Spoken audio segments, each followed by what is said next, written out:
Are you ready for the rematch? We're just 4 days away from the nation's first presidential primary in New Hampshire.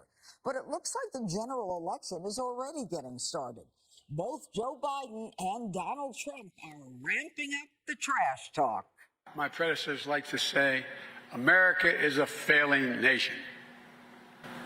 In my faith, bless me, Father, for his sin. I mean, come on. A failing nation. And by the way, did you hear he wants to see the stock market crash? You know why? He doesn't want to be the next Herbert Hoover. As I told him, he's already Hoover. He can't put two sentences together.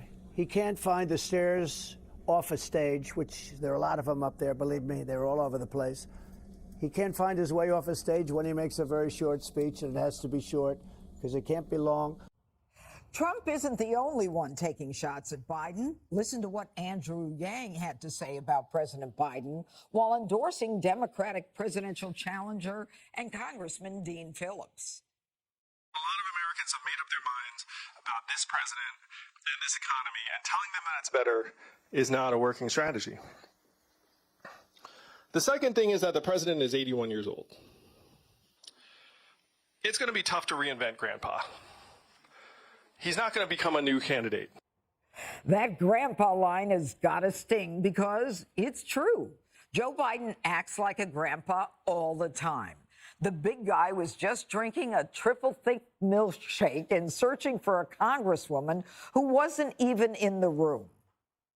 I got what we call home black and white. No ice cream, chocolate cherry. Triple thick, man. Do I get a spot? I also want to mention Congressman Deborah Ross. Where's Deborah? I just had my picture taken with her. Oh, she couldn't be here, actually. That's not true. I got it mixed up. Stop. And while Joe looks weak, Trump looks stronger than ever. Senator Tim Scott will be endorsing Trump later tonight at a rally in Concord, New Hampshire. And Scott just dropped this tease. Oh, man, I'm so excited for the announcement tonight. Just tune in, pay attention, listen closely, and let's talk about 4 more years. Okay, Martha, we'll start with you. So Joe Biden is criticizing Donald Trump for saying that we are a failed nation, when the truth is the economy is in the tank, inflation's out of control. We've got immigration not just overrunning cities, towns, and villages, but bankrupting hospitals, and crime is out of control without any solution in sight. You know, I think back to President Trump's inaugural address when he talked about the things that were really hurting in the country. And he used the word carnage at points. And I think then people understood that the country was headed in a direction that was scary, that was troublesome. So then we had 4 years, then we had to deal with COVID, right? And it appears that the current president is not ingesting the feeling of the country. So yes, I think if you ask a lot of people, and I think it's evident in many of the polls, that people are very concerned that the country is failing, that the country is falling behind, that our great cities are not what they once were, that we are worried about the fact that our children aren't educated. You can graduate from high school in this country barely able to read. So he fails often to meet the moment of where people are in the country. And I think if he could speak to people in a way that reached them and had that kind of, Bill Clinton, I feel your pain, people believed him when he said that he understood what was going on around their dinner table. And there's a disconnect. And I think that you sense it all the time. That's why he's at 33%. That is an abysmal approval number. Now, what happens in a head-to-head Trump-Biden, I think, is anybody's guess. That's an interesting matchup once again. We see what the swing state polls look like. They look good for Trump right now, but I think you got to wonder if there's going to be a third party who kind of throws a wrench into some of the balance here on these numbers, and we'll see what happens. Yeah. All right, Piers. I mean, Trump says that Joe Biden can't put two sentences together, that he doesn't know which way to walk off stage. What do people in Europe think of of Joe Biden and the fact that, he's got these issues? Well, look, I know I'm in the official Liberal chair tonight, but I've got nothing. Let's be clear. I think Democrats are sleepwalking into a ludicrous situation. They all know. I mean, 2/3 of Democrats think he's too old. 2/3 of his own party think he's too old to run again. But he's insisting on doing it. Obviously, nobody wants to give up the most powerful office in the world. I get that. But Joe Biden, to me, is a dead man walking.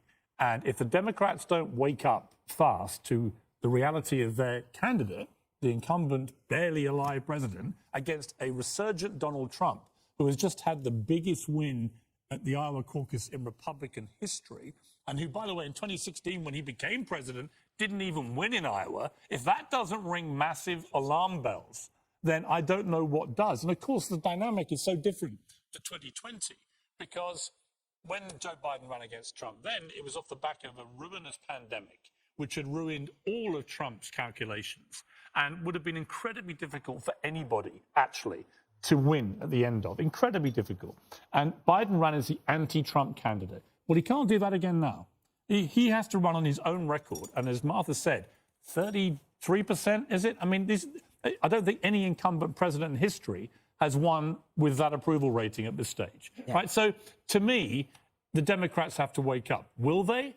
Will they get a new candidate in? Maybe it's too late. They've done it twice before, where they've had incumbent Democrat presidents since World War II who have stepped aside.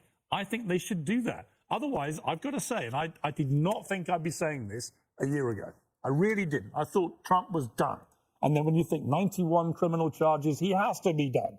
But it's a bit like with King Kong on top of the buildings here. The more they plunged into his back, the more powerful he got. And I look at Trump now, I've known him a long time, and my God, that guy's got resilience. And he has got a gate to his, a wind behind his gate, which says to me he thinks he's going to win. And I think, honestly, I suspect we'll be here in November. And if Joe Biden's up against him, Trump wins. You know, Tyrus, if Biden thinks that Trump is the next Herbert Hoover, I mean, he doesn't understand numbers, because his numbers on the economy are 30%, where Trump's was always 50 or over. You know, I would have loved to someone follow up, because there's no follow-up questions anymore. How so?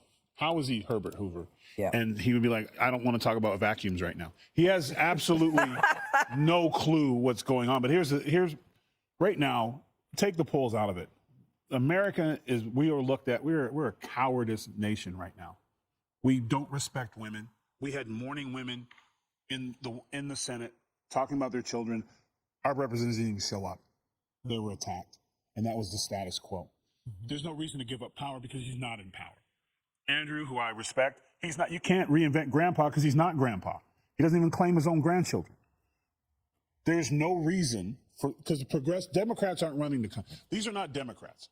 I have no problem losing an election to everything might not go my way, but they're Democrats. This is socialism and progressivism using an elderly man who can't remember what day of the week it is as their puppet. That's why he only has two sentences. He can't put two sentences together. He puts 3 or 4 together. That's the problem. He's just a puppet.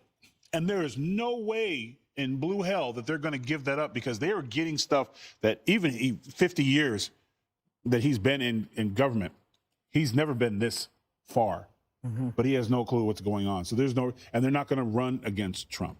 There will be no debates, because he's not going to debate with a criminal. I've said it over and over again. They're going to use all the stuff they set up to not debate him. They're going to run on what they think is going to get him to the finish line. But the problem is the American people do not like being known as cowards. Even with what's going on in the Middle East, if England didn't do something, then we did it. But when we're left to do something, we don't do it. We blow up empty buildings.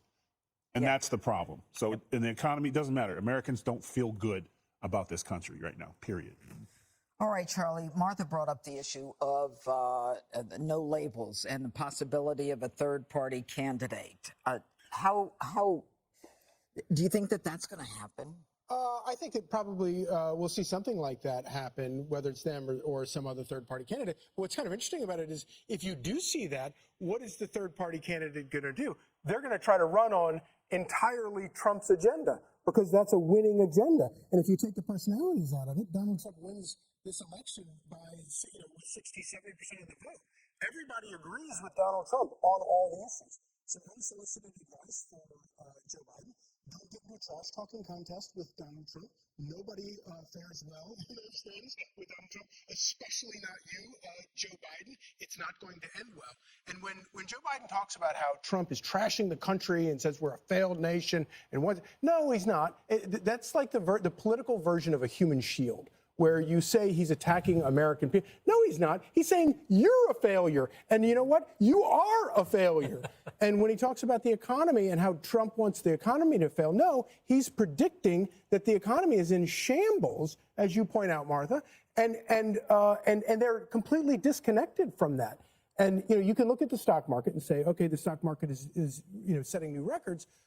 And that's a classic mistake the politicians who go on to lose always make. They think, oh, well, the stock market's doing great. Yeah. It's not doing great if you can't afford groceries and people are complaining about it. And it's all can be tied directly to your policies.